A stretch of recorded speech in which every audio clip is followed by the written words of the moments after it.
గురుగారు ఈ మధ్య కాలంలో చూసుకుంటే భార్య భర్తలు పెద్దగా అన్యూన్యంగా ఉన్నట్టేం కనిపించట్లేదు మనకి. సో మ్యారేజ్ అయిన కొద్ది రోజుల్లోనే డివోర్స్ కి ఎలా వెళ్ళిపోతున్నారు, ఎస్పెషల్లీ ఈ జనరేషన్ లో. అయితే భార్య భర్తలు ఇద్దరు అన్యూన్యంగా సంతోషంగా ఉండాలంటే ఎలాంటి రెమెడీస్ పాటించాలి, ఎలాంటి జాగ్రత్తలు తీసుకోవాలి గురువు గారు? తప్పకుండా అమ్మా. ఇక్కడ ఏంటంటే 3 రకాలుగా ఉంటుంది. ఒకటి,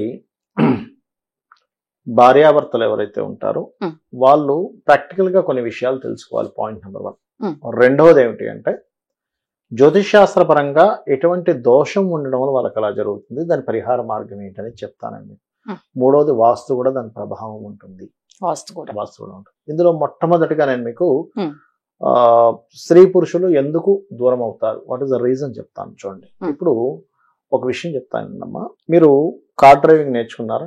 కార్ గానీ మోటార్ సైకిల్ గానీ ఏదైనా డ్రైవింగ్ నేర్చుకున్నారా? నేర్చుకున్నారు కదా. నేర్చుకునేటప్పుడు అంటే ఒక కార్ రోడ్డు మీదకి వెళ్ళి నడపాలి అన్నప్పుడు మీరు దాని మీద ప్రత్యేకంగా శిక్షణ తీసుకున్నారు. అవునా? మనం ఏదైనా ఒకటి చేయాలన్నప్పుడు శిక్షణ తీసుకుంటున్నాం. ఎందుకు శిక్షణ తీసుకుంటున్నాము? దాని గురించి తెలుసుకోవడానికి. ఇక్కడ వస్తున్న ప్రాబ్లం ఏంటి చెప్పమంటారా? ఫస్ట్ ఆఫ్ ఆల్, మనిషికి సైకాలజీ అనేటువంటి తెలియట్లేదు పూర్తిగా. ఎందుకు తెలియట్లేదు ఎలా అంటే చెప్తాను చూడండి. ఇప్పుడు ఒక గుర్రం నడపాలనుకోండి, లేదా ఒక పిట్టను పెంచుకోవాలి ఇంట్లో, మనం ఏం చేస్తాము? ఆ పిట్ట ఏమిటి, అదేం ఫుడ్ తింటుంది, దాంతో ఎలా మాట్లాడాలి మనం తెలుసుకుంటున్నాం. లేదా ఒక గుర్రం నడిపేటప్పుడు ఆ గుర్రాన్ని ఫ్రెండ్షిప్ చేసుకుని జాగ్రత్తగా దాని మీద దాన్ని సవారీ చేస్తున్నాం. ఒక మనిషి ఒక స్త్రీతో జీవించడానికి, లేదా ఒక స్త్రీ ఒక పురుషుడితో జీవించడానికి ఫస్ట్ తెలుసుకోవాల్సింది ఏంటంటే స్త్రీ తత్వం ఏంటో తెలుసుకోవాలి. ఒక స్త్రీకి పురుషుడి తత్వం ఏంటో తెలియాలి. ఇది తెలియకపోవడం వల్ల ప్రాబ్లమ్స్ వస్తాయి. ఇది తెలిసినప్పుడు హ్యాండిల్ చేయగలుగుతాడు. ఇప్పుడు కార్ మీకు డ్రైవింగ్ బాగా వస్తుంది, హ్యాండిల్ చేయగలుగుతాడు ట్రాఫిక్. అసలు మీరు డ్రైవింగ్ నేర్చుకోకుండానే జరుగుతున్న విషయం ఏంటంటే కార్ తీసుకెళ్లి ట్రాఫిక్ లోకి వెళ్ళిపోతున్నాం. వెళ్ళిపోయేసరికి యాక్సిడెంట్ అయిపోతుంది. యాక్సిడెంట్ అయిపోతుంది కాబట్టి నా వల్ల కాదు, నేను ఈ కార్ నడపడం నా వల్ల కాదని పక్కకొచ్చేస్తుంది. ముందు శిక్షణ తీసుకోకపోవడం. ఎలాంటి శిక్షణ తీసుకోవాలి, ఎలా వస్తుంది? దీనికి ప్రత్యేకంగా స్కూల్స్ కాలేజెస్ ఉంటాయంటే కాదు, లేవు కదా. చిన్నప్పటి నుంచి వాళ్ళ తల్లిదండ్రులు చేస్తున్నటువంటిది పిల్లలు గమనిస్తారు. ఇది మా ఫస్ట్ అర్థం చేసుకోండి. తండ్రి తల్లితో ఎలా ఉన్నాడు, లేకపోతే తల్లి తండ్రితో ఎలా ఉంది, ఇదే వీళ్ళకి శిక్షణ. అదే వాళ్ళ శిక్షణ. అవును, శిక్షణ. రెండవది, చెప్తూ ఉండాలి. కేవలం భార్యాభర్త కనే కాదు, మనుషులు ఇలా ఉంటారు, మనం అర్థం చేసుకోగలగాలి. ఒకటి. రెండవది ఏంటంటే అమ్మ, దూరం అయిపోవడానికి మరొక గొప్ప కారణం ఏమిటి అంటే, ప్రతి వ్యక్తి కూడా నేను అవతల మనిషి మాట ఎందుకు వినాలి, నేను మాట పడకూడదు అనే భావనతో ఉంటున్నాడు. ఒకటి. రెండోది ఏమవుతుందంటే అమ్మ, ఒకప్పుడు ఒక 30 years బ్యాక్ వెళ్ళినట్లయితే ఒక భార్యాభర్తలకు గొడవ అయితే అబ్బాయి తరపు వాళ్ళు అబ్బాయినే చెప్పేవారు, అబ్బాయికి చెప్పేవారు, అరే ఆ పిల్ల వచ్చింది, ఫ్యామిలీని వదిలేసి వచ్చింది, నువ్వు ఎన్నో ఎమోషన్స్ తో వస్తుంది, నువ్వు జాగ్రత్తగా అర్థం చేసుకోవాలి అని అబ్బాయికి అబ్బాయి తరపు వాళ్ళు చెప్పేవారు, అమ్మాయి తరపు వారు అమ్మాయికి చెప్పేవారు.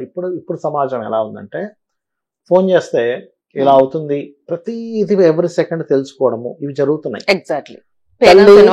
దూరంగా ఉంటే పిల్లడి తండ్రి కూడా తెలుసుకుంటుంది, ఏం చేస్తుందిరా, నిద్ర లేచిందా, నిద్ర లేవలేదు, వాళ్ళు ఏముండి నీకు వండుతుందా లేదా అన్ని అడుగుతుంది. మెయిన్ పాయింట్ ఇది.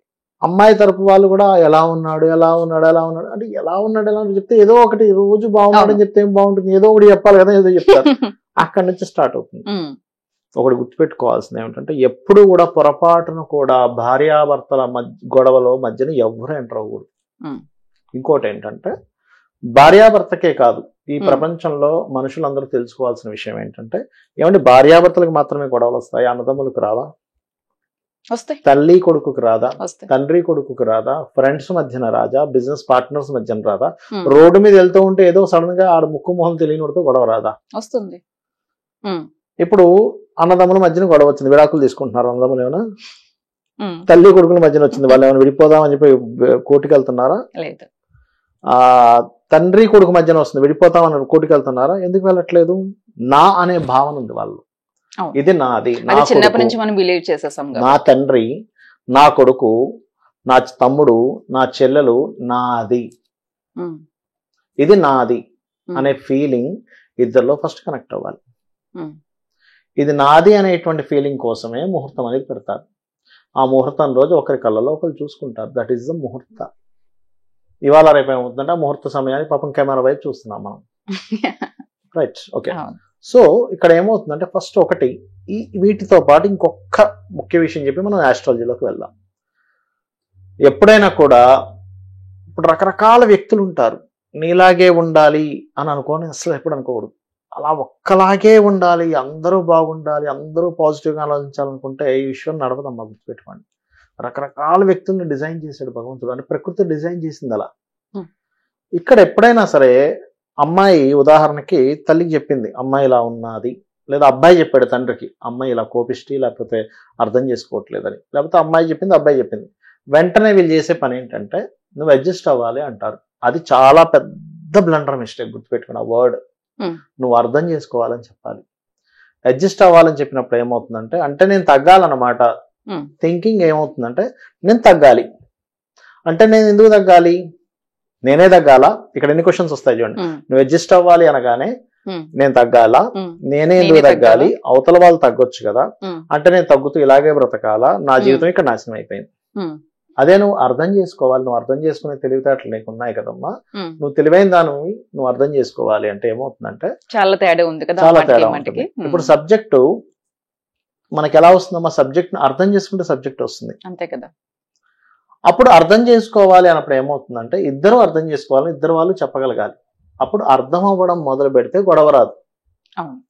ఇక్కడ విషయం ఏంటంటే యాక్సిడెంట్ ఎందుకు అవ్వదు అంటే వాడి కారు నడపడం అలాగా అర్థమైపోయింది, గుర్రం నడపడం ఎలాగో అర్థమైపోయింది, కూర వండడం ఎలాగో అర్థమైంది, కూర బాగా వస్తుంది పెంట అవ్వకుండా. అంతే కదా, బాగుంది, చాలా బాగుంది ఎగ్జాంపుల్. సబ్జెక్ట్ అర్థమైతే ఎగ్జామ్ లో సక్సెస్ ఎలా అవుతాడో, మనుషులు అర్థమైతే మనుషుల మధ్యని గొడవ రాదని నేను చెప్పను, గొడవ అందరికీ వస్తుంది, కానీ గొడవ హ్యాండిల్ చేసే సామర్థ్యం వస్తుంది, గొడవని హ్యాండిల్ చేసే సామర్థ్యం వస్తుంది. ఇక్కడ ఏంటంటే అందరూ ఏమనుకుంటారంటే స్త్రీ గొడవ చేస్తుంది అనుకుంటారు, కాదు. స్త్రీ ఎప్పుడు కూడా అటెన్షన్ ని కోరుకుంటుంది. నువ్వు పక్కకి పోతున్నావు, నా పైన అటెన్షన్ అటెన్షన్ అటెన్షన్ తన మీద ఉండాలని రకరకాలు చేస్తుంటుంది. దాన్ని ఒక అవకాశంగా తీసుకోవాలి పురుషుడు ఎప్పుడు కూడా.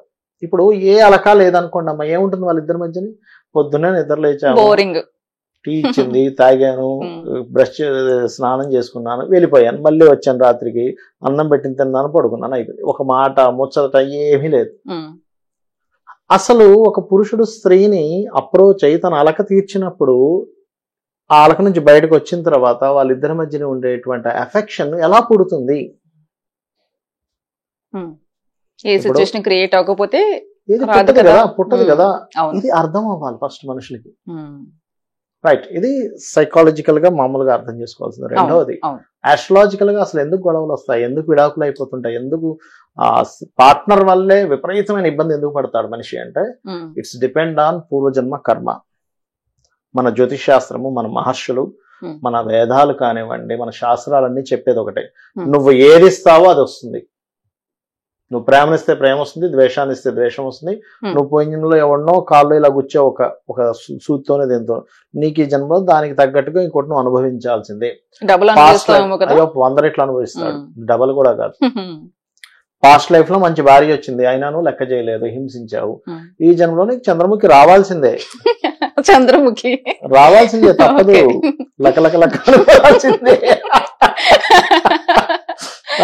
అదే నువ్వు పోయిన జన్మలో ఇబ్బంది పెట్టావు భర్తని, ఇబ్బంది పెట్టే భర్త వస్తాడు అంటే అతనే పుట్టాడా కాదు, ఆ కర్మ అతనిలోకి ఎంటర్ అవుతుంది. ఓకే, అంటే మనం ఇక్కడ నేర్చుకోవాల్సిన నీతి ఏమిటి జ్యోతిష్ శాస్త్రం ద్వారా? నువ్వు ఈ జన్మలో అర్థం చేసుకుంటూ ప్రేమిస్తూ ముందుకు వెళ్ళాలి. మరీ సాడిస్ట్ అండి, చంపేస్తాడేమో అండి అనుకుంటే ఎలాగో మన కోర్టులు ఇవన్నీ ఉన్నాయి, విడిపోవడానికి ఏం ఇబ్బంది ఏం లేదు. బట్ ఫస్ట్ స్టెప్ ఇంకోటి ఏంటంటే ఇద్దరు వ్యక్తులు కొన్ని రోజులు జర్నీ చేయాలి ఏదైనా మనకు రావాలంటే. ఇప్పుడు సైకిల్ వెంటనే తొక్కేస్తున్నామా, ఒక వారం రోజులు 10 రోజులు టైం పట్టట్లా, స్లోగా పెడల మీద కాలేసి అది చేసి ఇది చేసి అలా ఇలా తొక్కుతున్నాం. ఏది మనకి వెంటనే రాదు కదా. నడిచే పిల్లవాడు ఇలా పుట్టగానే అలా నడుచుకుంటూ వెళ్ళిపోతున్నాడు షూ వేసుకొని, వాడు కింద పడుతున్నాడు, మీద పడుతున్నాడు, బంగురుతున్నాడు, అన్ని చేస్తున్నాడు. అన్నిటికీ కూడా ఇలాగే ఇద్దరు వ్యక్తులు కలిసి అర్థం అవడానికి టైం పడుతుంది. ఫస్ట్ కీప్ అర్థం చేసుకోవడం పని మీద ఉండాలి. వీళ్ళ జన్మజాతకాల్లో ఒక్కొక్కసారి 2 వివాహాల యోగం ఉంటుంది, అప్పుడు కూడా విడిపోతారు. దాన్ని జ్యోతిషాస్త్రం ముందుగా తెలుసుకొని దాన్ని అర్క వివాహము అని చేస్తారు పురుషులకైతే. స్త్రీలకైతే కుంభ వివాహము అని చేస్తారు. ఇది చేయించాలి. లేదండి ఒక్కొక్కసారి 2 వివాహాలు ఉండవు కానీ వివాహం ద్వారా ఇబ్బంది ఉంటుంది, అలా ఇబ్బంది పడాల్సి వస్తుంది. అది వీళ్ళెంత మంచిగా ఉన్నా అర్థం చేసుకుంటున్నా కూడా ఇబ్బంది వస్తుంది ఒక్కోసారి.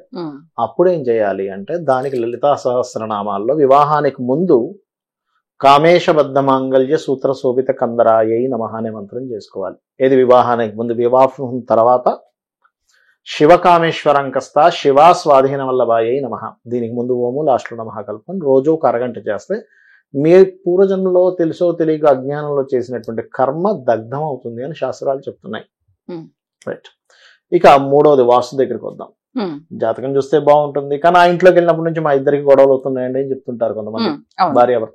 మాకు చాలా బాగుండే వాళ్ళం అండి, ఆ ఇంట్లోకి వెళ్ళినప్పటి నుంచి గొడవలు అవుతున్నాయి. బికాజ్ ఆఫ్ ఆ ఇంట్లో నైరుతి ఆగ్నేయం దోషం ఉంటుంది. నైరుతిలో గొయ్యలు ఉండడం, లేకపోతే ఆగ్నేయంలో గొయ్యలు ఉండడం, వాటర్ ఉండడం, లేకపోతే తగ్గడం పెరగడం జరుగుతూ ఉంటాయి. లేదా ఇంకొంతమంది తెలియక నైరుతిలో అద్దం పెట్టుకుంటారు తీసుకెళ్లి, లేదా నైరుతిలో మొక్కలు పెట్టుకుంటారు, అది దోషాలు ఇస్తూ ఉంటుంది. అలాంటప్పుడు నైరుతిని సెట్ చేసుకోవాలి. నైరుతి is the wife and husband relation. నైరుతి అనేటువంటిది మనం చేసేటువంటిది ఏదైతే కర్మ ఉంటుందో మన వర్కింగ్ క్యాపబిలిటీ పెంచుతుంది నైరుతి అనేటువంటిది. సో ఇది చూసుకోవాలి. ఇది చూసుకొని ఇది అర్థం చేసుకొని వెళ్ళినట్లయితే ఖచ్చితంగా బాగుంటుంది. ఒకటే అర్థం చేసుకోవాలి, మనుష్య జన్మ చాలా దుర్లభం.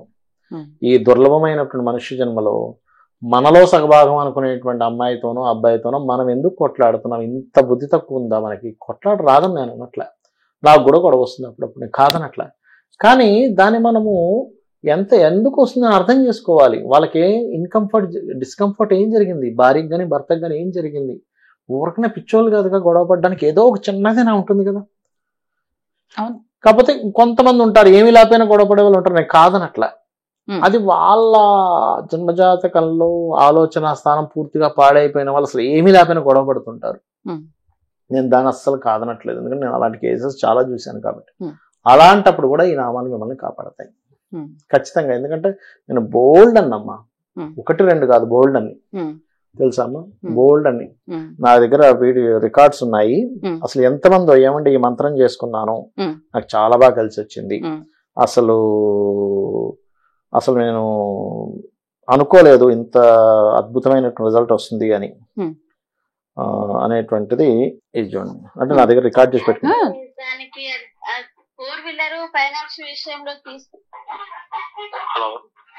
నమస్కారం గురూజీ గారు. నమస్తే అమ్మా. ఇది ఎవరిదమ్మా జాతకం? ఇది సార్ నాదే సార్, ఇంతకు ముందు కూడా నేను చేశాను మీకు. ఓకే అమ్మా. ఓకే. అయితే అది మీరు ఇచ్చిన మంత్రం బాగానే పనిచేసింది నాకు. ఓకే అమ్మా. ఓకే. అది సంతోషం. ఎందుకంటే ఇలా నాకు కొన్ని 100 కేసెస్ ఉన్నాయి. అంటే నేను ఏంటంటే రీసెర్చ్ చేస్తుంటా. ఎందుకు పెట్టుకుంటానంటే కొంతమందికి ఇప్పుడు ఒక 1000 కేసుల్లో ఒక వ్యక్తికి మంత్రం పనిచేయలేదు అనుకోండి, ఎందుకు పనిచేయలేదు దాని మీద వర్క్ చేస్తానని. ఇప్పుడు పనిచేసిన దాని మీద పనిచేసింది, వాడు హ్యాపీగా ఉన్నాడు, కానీ పనిచేయని దాని మీద మనం వర్క్ చేయాలి కదా. ఎందుకు పని చేయలేదు, అతను ఎట్లాంటి ఫుడ్ తీసుకున్నాడు, ఎంతసేపు చేశాడు, ఎందుకు పని చేయలేదు, ఇంకేదైనా ఉందా అని దాని రికార్డ్స్ మెయింటైన్ చేస్తాను నేను పక్కాగా. ఎవరికి ఏం పని చేసింది, ఏ పని చేయలేదు అనేది దాని మీద. అంటే మీకు ఎందుకు వినిపించానంటే మంత్రం పని చేస్తుందా అని డౌట్ వస్తుంది ఈ వీడియో చూసే వాళ్ళకి కూడా. గురుగారు చెప్పారు పని చేస్తుందా? ఎందుకంటే మనకు కొన్ని ఉన్నాయి మంత్రాలకు చింతకాయలు రాలంటే, చింతకాయలు రాల్చడానికి రాయిజాలు మంత్రం అక్కర్లేదు.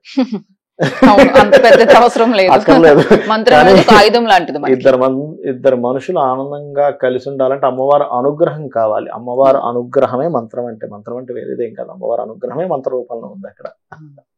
ఎంత అద్భుతంగా చెప్పారు గురువు గారు. వాస్తు దగ్గర నుంచి మన సైకాలజీ వరకు ప్రతిదీ క్లారిటీగా వివరించారు. తెలియాలి కదా, తెలియకపోతేనే కదా ఇబ్బంది వచ్చింది. నాకు చాలా పాయింట్స్ నచ్చాయి. మీరు అన్నట్టు ఇవాళ రేపు పేరెంట్స్ చాలా ఇన్వాల్వ్ అయిపోతున్నారు. ప్రతిదీ ఫోన్ వెళ్ళిపోతుంది, వంటతో సహా ఈ రోజు ఏం వండుకున్నామో తెలుస్తుంది, అక్కడ కూడా ప్రాబ్లం వస్తుంది. మీరు అడ్జస్ట్మెంట్ అన్నారు, అడ్జస్ట్మెంట్ కి అండర్స్టాండింగ్ కి చాలా డిఫరెన్స్ ఉంది. ఆ పదం ఒకటి హైలైట్ చేశారు మీరు. అలాగే మనకి నిజంగా చిన్నప్పటి నుంచి కూడా మనకి తెలియాలి అసలు మనుషుల ప్రవర్తన ఏంటి. మీరు అన్నట్టు అందరూ ఒకలా ఉండరు, ఉండాలి అనుకోవడం కూడా మన మూర్ఖత్వం. అది ఎంత సెన్సిటివ్ గా చెప్పారు, బోర్ కొడుతుంది. అవును, ఒకలాగే ఉన్నాయి, అందరూ ఒకలాగే ఉన్నారు, అందరూ ఒకలాగే ఆలోచిస్తున్నారు, ఎంత బోర్ కొడుతుందమ్మా. బోరే. ఎంత సెన్సిటివ్ గా చెప్పారు. నిజంగా ఇలా ఆలోచిస్తే ఏ ప్రాబ్లం ఉండదు గురువు గారు. నిజంగా ఇంకొకటి మీరు అన్నారు, ఇప్పుడు తల్లి తండ్రికి మనకి ఒక మదర్ తో ప్రాబ్లం వస్తే డివోర్స్ అనే ఆలోచన అసలు నిద్రలో కూడా రాదు మనకి. మనది అని ఫీల్. అది నాకు ఎంత బాగా నచ్చిందో ఆ పదము, మనదే అనుకుంటాము. ఎవరితో కనీసం ఫ్రెండ్ తో వచ్చినా కూడా మనకి ఆ వర్డ్ రాదు. అలాంటిది ఒక హస్బెండ్ తోనే ఒక వైఫ్ తోనే వస్తుంది. ఎందుకంటే మనకు ఆ ఆప్షన్ ఉందనేది ఫస్ట్ మైండ్ లోనే చర్చింపబడింది. వీళ్ళ విషయం ఆప్షన్ లేకపోతే అసలు ఈ విషయం వీళ్ళ విషయంలో మనకి అలాంటిది జరగాలని మనం ఎక్కడ అనుకోవట్లేదు. చాలా మంది ఈ మధ్య జరుగుతుంది. మరొక పెద్ద విషయం చెప్పమంటారా? అవును. సంతానాన్ని వెంటనే పొందట్లేదు. ఎందుకు పొందట్లేదు అమ్మా నేను అడిగితే, ఏమోనండి 3 ఏళ్ళు చూస్తే ఆ వ్యక్తి ఎలాంటి అప్పుడు చూద్దాం ఎగ్జాక్ట్ ఆప్షన్ చూసుకుంటున్నారు. అంటే ఏంటి, ఫస్ట్ లోనే మైండ్ లోనే మనం నెగటివ్ బీజాన్ని నాటుతున్నాము. ఒకవేళ నాకు సెట్ అవ్వకపోతేనే విడిపోవాలి కదా అనే నెగటివ్ బీజాన్ని మనం ముందే నాటుతున్నాం. మరి అలాంటప్పుడు పాజిటివ్ ఎక్కడి నుంచి జరుగుతుంది? మనకి ఫస్ట్ నుంచి ఒక ఆప్షన్ ఉందని తెలుసు మన మైండ్ కి. ఎంత అద్భుతంగా చెప్పారు గురువు గారు. ప్రతిదీ నాకు చాలా బాగా నచ్చింది. ఈ ఎపిసోడ్ ద బెస్ట్. ఎందుకంటే ఒక మనుషులుగా కూడా మనం చాలా నేర్చుకోవాలి. మీరు వైఫ్ అండ్ హస్బెండ్ కే కాదు, మనకి కూడా లైఫ్ అంతా ఉంది. మనుషులు ఎలా ఉంటారో తెలుసుకోవాలి. ప్రతి మెంటాలిటీని మనం యాక్సెప్ట్ చేయాలి.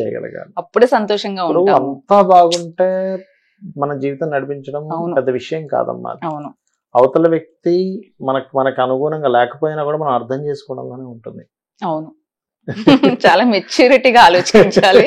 చిన్న చిన్న విషయాలు, చాలా చిన్న విషయాలు. అవును. మనం ఆ చిన్న విషయాలనే పట్టించుకోము. దాని వల్లే ప్రాబ్లం వస్తుంది. లైఫ్ లాంగ్ ఒక పర్సన్ యాక్సెప్ట్ చేసినప్పుడు మనం విడిపోదామనే థాట్ రాదు. చాలా బాగుంది గురువు గారు. పర్సనల్ గా నాకు బాగా నచ్చింది. చాలా నేర్చుకున్నాను ఈ వీడియోలో నేను. This is the best episode in my life. చాలా సెన్సిటివ్ విషయాలు ఇవి. చాలా అర్థమయ్యేటట్టు చెప్పారు. నిజంగా చెప్తున్నా నేను. చాలా మందికి యూజ్ఫుల్ అవుతుంది. ప్రశాంతంగా వింటే ఏ ప్రాబ్లం ఉండదు మీకు. అరే ఇలా చేస్తున్నాం కదా, చిన్న చిన్న విషయాలకైనా థాట్ వస్తుంది. ప్రశాంతంగా చూడండి ఈ వీడియో అందరూ. థ్యాంక్ యూ సో మచ్ గురువు గారు. నమస్తే.